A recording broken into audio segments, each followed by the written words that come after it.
Okay guys, so this is just a little channel update and a little video about my Mini. So channel's been a bit slow lately just because of a ton of workload, but I did manage to get a bunch of cars through, so this never before seen on my channel. You guys on Facebook and Instagram know about this one. It's my XTM XLB, the monster buggy from XTM, which is a 1/7 scale, and this is actually brand new. It might have been started once, but the inside of the manifold, it has no oil on it whatsoever, so I'm pretty sure it's never been started. And the chassis has no runtime at all. You can see it's very good condition, no scratches anywhere. So this has the original SH28 3-port.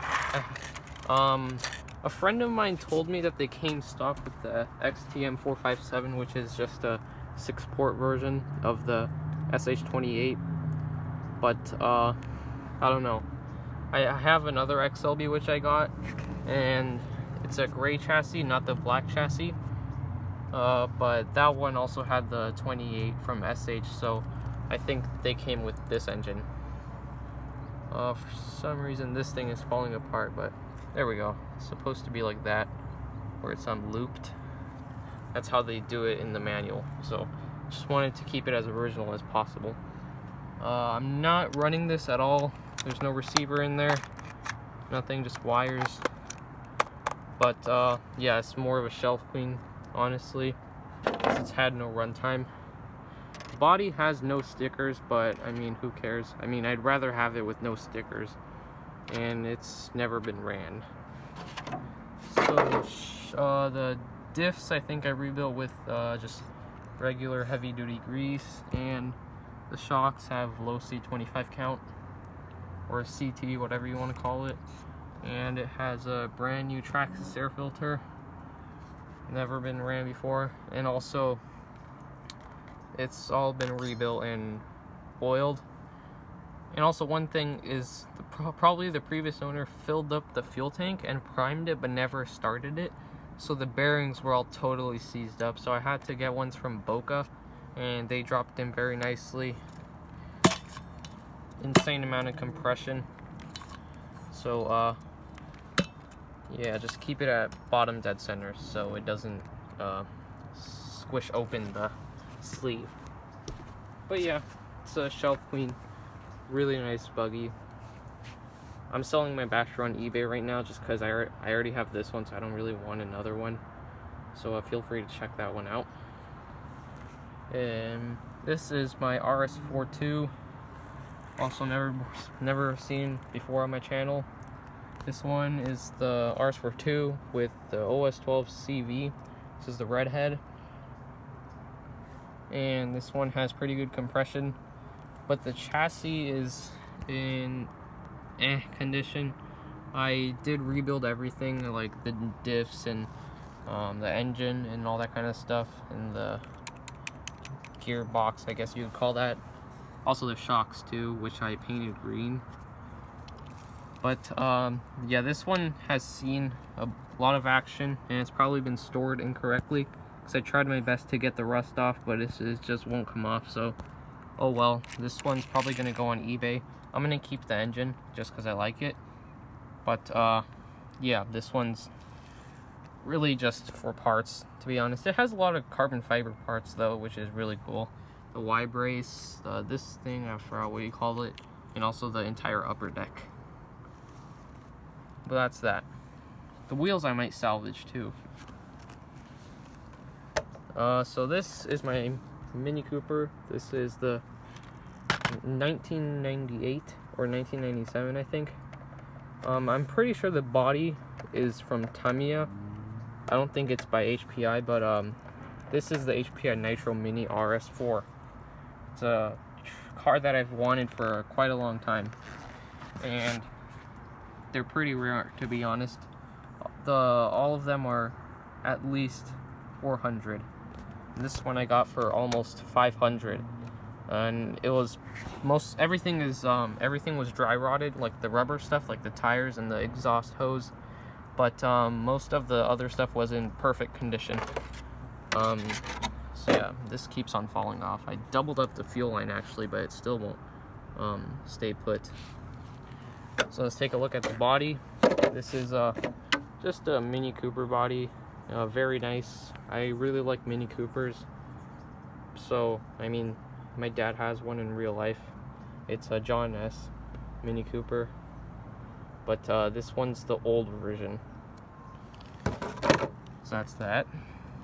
And here's the chassis, which I just fully rebuilt. Has AM radio system and a Venom Smart Temp failsafe, so these are pretty neat. I decided to go full retro with this build. I'm using a Tamiya AD Spec GP. This one's from my Ferrari actually, but I don't trust such a fast thing with one of these older radios. But yeah, my Radio Link RC6GS, which I'm running on most of my trucks, that one only has 10 model memory, so I just didn't want to take up more space, so because I'm really never going to run this anyways, more of a shelf theme.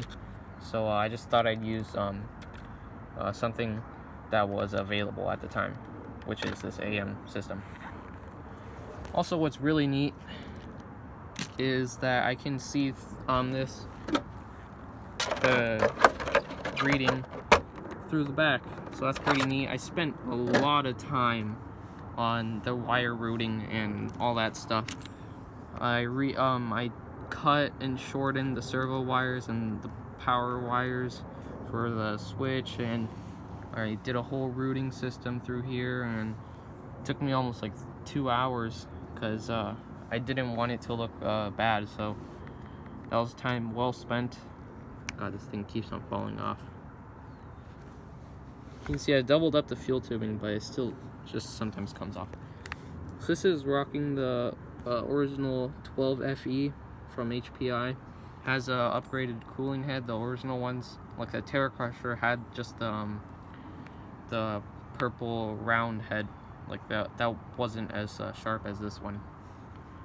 The air filter is a Dynamite Turbo with an extra foam layer. It has original can exhaust, and this is an added new stinger with the exhaust tip, and this actually sticks out right here, so it looks pretty neat. I haven't run this yet actually, but we're about to. So yeah, I mean, I rebuilt the engine, all that kind of stuff, just cleaned it out and just made sure it was tip-top. Has a belt tensioner, which is probably the only upgrade other than the cooling head on this car. Mostly everything is stock, as far as I can tell.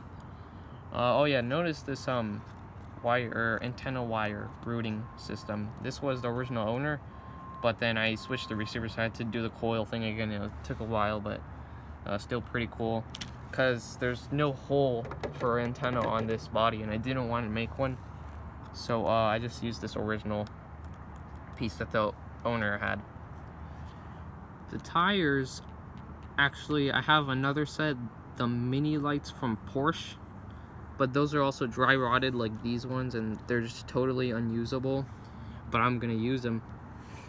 The mini lights are worse than these ones. These are the original wheels that you got stock from the HPI Nitro Mini, but both sets are dry rotted. You can see these have large amounts of cracks. Like, look at this one, it's falling apart right there. So I'm probably gonna try to super glue this. If that doesn't work, oh well, we're just gonna reuse the rims and then find new tires for this. But I'm only just gonna be breaking this in. I'm not actually gonna be driving it because I just don't feel like it. We're running a 6-volt NIMH pack right there. Just Futaba S3003 servo for the steering, and I'm pretty sure it was a yeah, it's the same servo for the throttle. I actually had to change the gears on this one because it was totally busted, and I took them from an HPI SF1, which has the same exact gears and it's just the same exact internals. So that was pretty neat. Just some of my dead servo collection. Chassis is very clean, just a few scuffs there. Probably just ran once and a little pebble scratched a bunch of times, so oh well.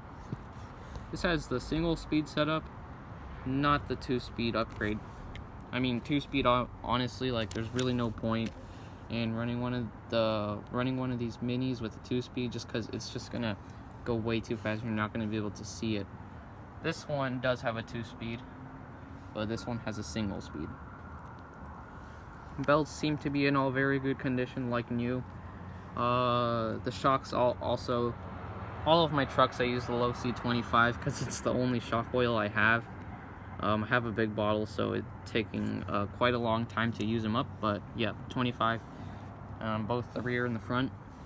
I have the Lucas Motorsport heavy duty grease in both diffs, and I just use Tri-Flow on most of the bearings for like I forgot the knuckles and stuff, and also the transmission, and also the diff bearings. But yeah, no, basically this has just been all cleaned off, and it's just a really nice little car that I've always wanted in my collection, and I finally got one for $500.